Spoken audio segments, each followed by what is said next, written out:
Number 9, एक बल्लभ भूमि से 3.6 metre ऊंचाई ए बिंदु पर लगा है।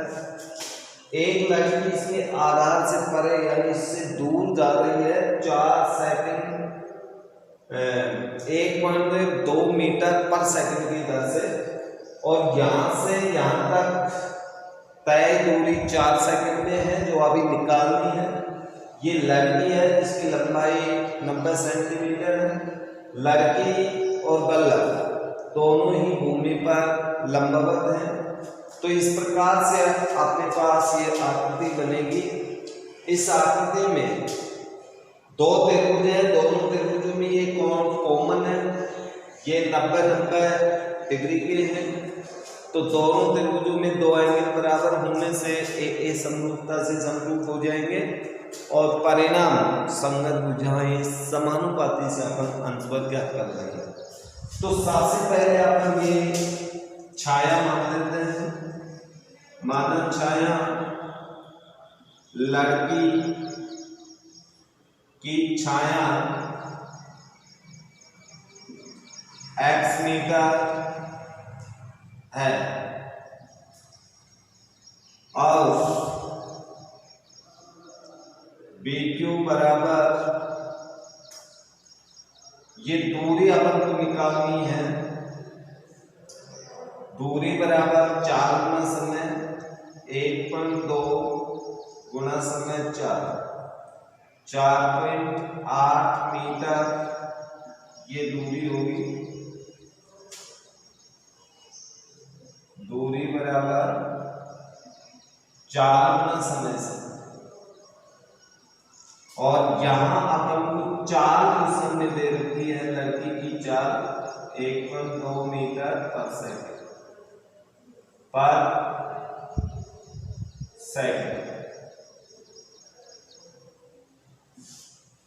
तो इससे हमने ये दूरी ज्ञात कर ली है।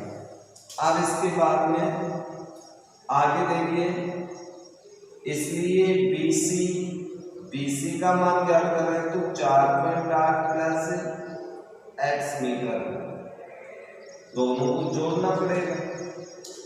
तो एक त्रिभुज आपके पास ABC और दूसरा त्रिभुज PQC में, दोनों के अंदर इसका B कोण इसका Q कोण प्रत्येक समकोण, ये तो समकोण है, और इसका कोण C, इसका भी कोण C उभयनिष्ठ, क्योंकि एक ही समय में सूर्य द्वारा उन्नयन कोण भी एक ही बनता है, इसमें आकृति भी इसी प्रकार होती है। तो एक समरूपता, इस प्रमेय का प्रयोग करें तो दोनों त्रिभुज ABC समरूप त्रिभुज PQC संगत शीर्ष, भाई B के बराबर Q वाला कौन था, C के बराबर C वाला था, तो संगत शीर्ष उसी क्रम में है, तो सांकेतिक नाम ये। तो संगत भुजाएं समानुपाती होंगी, परिणाम AB बटा इसकी PQ, BC के संगत इसमें कौन सी है QC, AC के संगत इसमें कौन सी है PC। अब आप आकृति में देख लो कि इनमें कौन से अनुपातों को लेना पड़ेगा। AB का मान दिया हुआ, PQ का मान भी हमें सेंटीमीटर में मालूम है, मीटर में बदल देंगे। BC का मान भी मालूम है। QC का मान माना हुआ है x। तो पहले अनुपात को अपन ले लेते हैं, AB बटा PQ बराबर BC बटा QC। इसमें मान रख दीजिए, AB का मान 3.6, PQ का मान 0.9 मीटर में रखना पड़ेगा, क्योंकि लड़की की लंबाई सेंटीमीटर में है, तो मीटर में बदलेंगे तो 0.9 आएगा। BC का मान देखिए कितना है 4.8 प्लस एक्स। QC का मान माना हुआ है x मीटर, वर्गमूल करके x का मान क्या होगा 3.6x बराबर 0.9 को इससे गुणा करेंगे 9 8 बेहतर 9 चौक 36 और 7 43 प्लस 0.9x। दोनों एक्सों को एक तरफ लाइए 3.6x माइनस 0.9x बराबर 4.32। या इसमें से इसको घटाए तो अपने पास शेष क्या बचता है, घटा के देखो।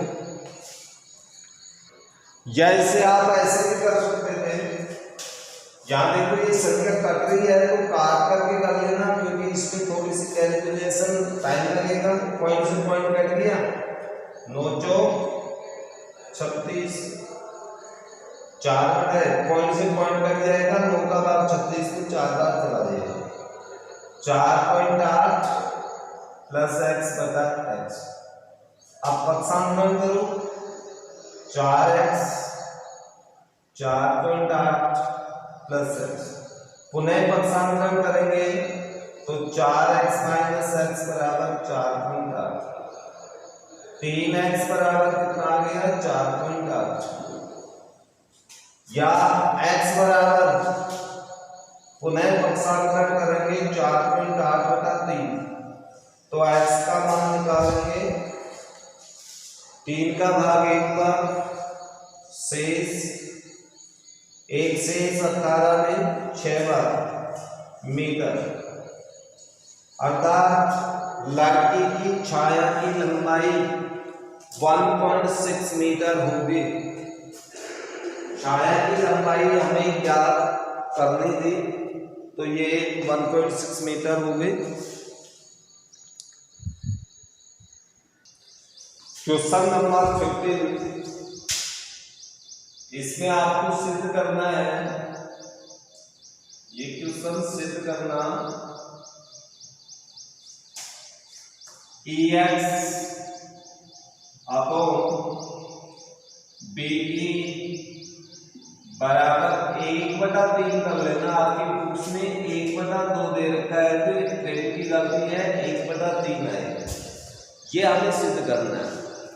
क्वेश्चन क्या है कि त्रिभुज ABC की भुजा BC के मध्य बिंदु, BC का मध्य बिंदु D है, और यदि AD का समद्विभाजन करती हुई एक रेखा B से इस प्रकार खींची जाए कि वो भुजा AD को E पर काटते हुए AC को X पर काटे, तो ये हमें सिद्ध करना है। यानी पहले आप एक आकृति बनाओ, त्रिभुज बनाइए, ये त्रिभुज ABC हो गया, ABC BC का मध्य बिंदु ये, और AD ये AD है, ये मध्य बिंदु है, तो ये दोनों तो बराबर हो गए। अब बिंदु B से एक रेखा इस प्रकार खींचे जो AD के मध्य में काटती हुई, E बिंदु पर मध्य में काटती हुई AC को F पर प्रतिच्छेद करे। तो ये मान लेते हैं अपन कि ये इसका मध्य बिंदु है, अर्थात ये दोनों बराबर। AD का मध्य बिंदु E, BC का मध्य बिंदु D, और B से एक रेखा E से होती हुई AC को F पर मिलती, ये आपके पास दिया हुआ है। तो सिद्ध कीजिए EX देख लीजिए, ये X पर काट रही है, यहाँ पर X पर काट रही है, EX बराबर बटा BE बराबर 1/3, ये हमें सिद्ध करना है। तो इसके लिए इसमें तो रचना करनी पड़ेगी अपन को। अपन ऐसा करते हैं कि बिंदु डी से DF एक रेखा खींची जो BEX यानी BX के समांतर है, और BX की जो समांतर होगी वो EX के भी समांतर ही होगी। तो यहाँ पर ये रचना आपको याद रखनी पड़ेगी, यानी आंसर देते समय आपको लिखना पड़ेगा D से DF समांतर BX खींच। तो यहां आपको किसी प्रकार की कोई दिक्कत नहीं होनी चाहिए। अब इसके बाद में आगे देखिए, अपने पास एक त्रिभुज बन रहा है, बड़ा सा त्रिभुज है ADF। देखिए बुक्स के अंदर इसमें आकृति में ADF ये वाला, और दूसरा त्रिभुज इसमें और बन रहा है AEX। इन दोनों त्रिभुजों में कोण A बराबर कोण A उभय कॉमन है। फिर इस त्रिभुज का कोण कौन सा, ADF, और इस त्रिभुज का कोण AEX संगत कोण। संगत होंगे क्योंकि ये दोनों समांतर है, ये तिर्यक रेखा है, एक ही तरफ बनने वाले कोण संगत कोण होंगे। तो इसका अर्थ ये हुआ कि AA समरूपता और AA समरूपता से दोनों त्रिभुज समरूप होंगे। त्रिभुज ADF समरूप त्रिभुज। अब इसका सांकेतिक नाम देखो, शीर्ष देख लेना, A की जगह A होना चाहिए, D की जगह E आना चाहिए, तो AEX यही नाम है। तो परिणाम क्या निकलेगा, AD अपॉन संगत भुजा देख लो AE, DF के संगत EX और AF के संगत कौन सी आ रही है देख लो, AF के संगत AX। लेकिन AF तथा AX से तो कोई लेना देना ही नहीं है, अपन को नहीं पता है अपन को, तो इस अनुपात को अपन नेग्लेक्टेड कर देते हैं, ये अनुपात बच गया। AD बटा AE बराबर BF बटा EX। AD, अब यहां पर देखिए AD का मध्य बिंदु E है, तो इस AD को AE का डबल लिख सकते हैं भाई। AD पर अपन ये भी लिख सकते हैं AE plus ED upon A बराबर DF बटा EX। लेकिन AE प्लस AE बटा AE बराबर DF बटा EX। ये क्यों लिखा, क्योंकि AE बराबर ED, ये मध्य बिंदु है E, AD का मध्य बिंदु, तो ये बराबर नहीं है। तो ऊपर कितना आ गया अपने पास, 2AE अपॉन AE। भाई AE को जोड़ेंगे 2AE बटा E इक्वल अपने पास आएगा DF अपॉन EX। AE से AE कट गया और अपने पास आंसर क्या आएगा, DF बराबर 2EX। Equation number 1। यहां पर किसी प्रकार की दिक्कत है तो देखिए आप पुनः देख लीजिए भाई। आपने एक बड़ा त्रिभुज दिया, इसमें एक छोटा सा बन रहा है, ये वाला, दोनों में ये कोण उभयनिष्ठ, ये कोण संगत, कोण समरूपता से ये परिणाम आया, इसको छोड़ दिया, ये परिणाम दिया। लेकिन AD को आकृति से AE प्लस ED लिख सकते हैं, लिख दिया। लेकिन इसका मध्य बिंदु तो ईडी के स्थान पे ए ही आएगा, ये हल। ओके, अब इसके बाद में सेकंड ट्रांस में अपना आता है। इधर वाले त्रिभुज को देखिए, एक त्रिभुज ये भी बन रहा है यार, दिख रहा है? कौन सा त्रिभुज? त्रिभुज बी एक्स सी, और इसी में एक छोटा त्रिभुज बन रहा है डी एफ सी, त्रिभुज डी एफ सी। इन दोनों में भी देखते हैं कौन सी इक्वल सी, उभयनिष्ठ कॉमन है। इसके बाद ये दोनों समांतर है, तो ये कौन बराबर है? ये दोनों कौन बराबर होंगे संगत को, तो इस त्रिभुज के कोण का नाम लिखेंगे एक्स बी सी, और इस वाले का नाम लिखेंगे एफ डी सी, संगत। तो इसमें भी आपने पास नियम लग गया ए समरूपता। दोनों त्रिभुज क्या हो गए? त्रिभुज बी एक्स सी समरूप त्रिभुज D C D F C है, एफ सी।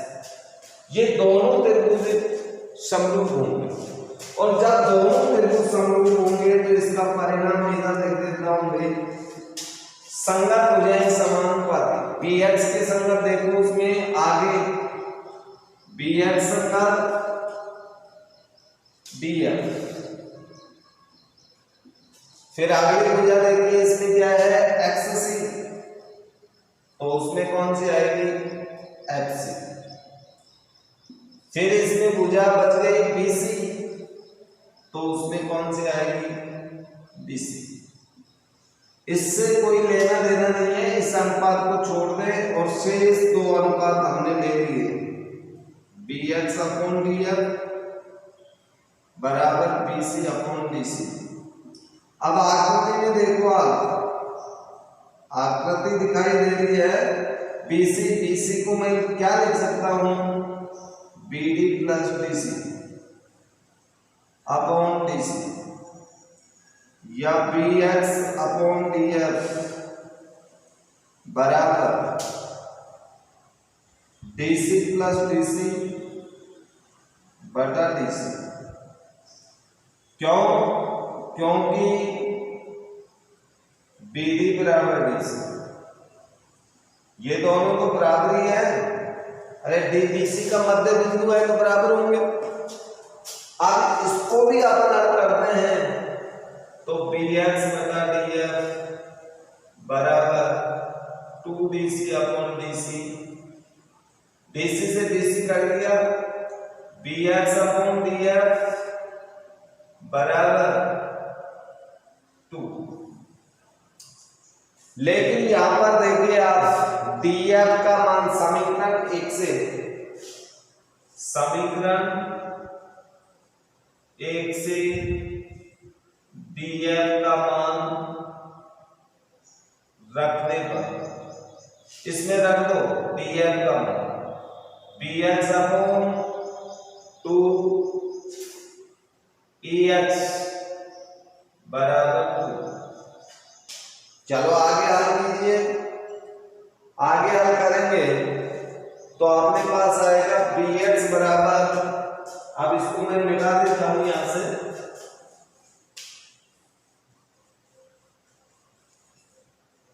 जब अपन ने आगे हल किया तो हमें ये मान प्राप्त होगा bx पक्षांतर करने पर इसके साथ मल्टीप्लाई 4ex।